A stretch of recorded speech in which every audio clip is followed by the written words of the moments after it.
ঈদের অগ্রিম টিকিট প্রদানের দ্বিতীয় দিনেও কমলাপুর রেলওয়ে স্টেশনে ছিল ঘরমুখী মানুষের উপচে পড়া ভিড়।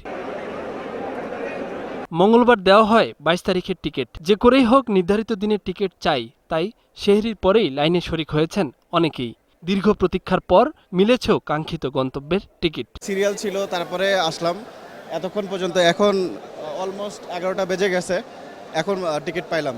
৬টা থেকে দাঁড়ায় আছি। হ্যাঁ, অনেক কষ্ট হয়েছে, তবে টিকিটটা পেয়ে ভালো লাগতেছে। পরিদর্শনে এসে রেলমন্ত্রী জানালেন, যাত্রীদের বাড়তি সুবিধা দিতে এবার ব্যাপক প্রস্তুতি নেওয়া হয়েছে। নির্বিঘ্নে ঘরে ফিরতে পারবে মানুষ। আরামে স্বাচ্ছন্দ্যে যারা নিজ বাড়িতে গিয়ে আসন্ন ঈদ উল ফিতর উৎসব উদযাপন করতে পারেন, এজন্য আমাদের সকল কর্মসূচি অত্যন্ত সঠিকভাবে নেওয়া আছে। ঠিক উল্টো চিত্র রাজধানীর বাস স্ট্যান্ডগুলোতে। বেশিরভাগ টিকিট কাউন্টারে অলস সময় কাটাচ্ছে বিক্রেতারা। কারণ ২২, ২৩, ২৪ তারিখের টিকিট শতকরা ৯০% বিক্রি হয়ে গেছে।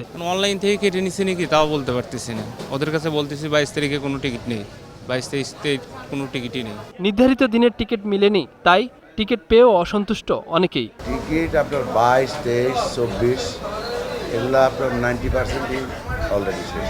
বিশেষ করে ২০, ২১ আর এদিকে ২৫ এগুলাই নিচ্ছে। এখন পর্যন্ত সকাল থেকে 2 টিকিট বিক্রি করছি মাত্র।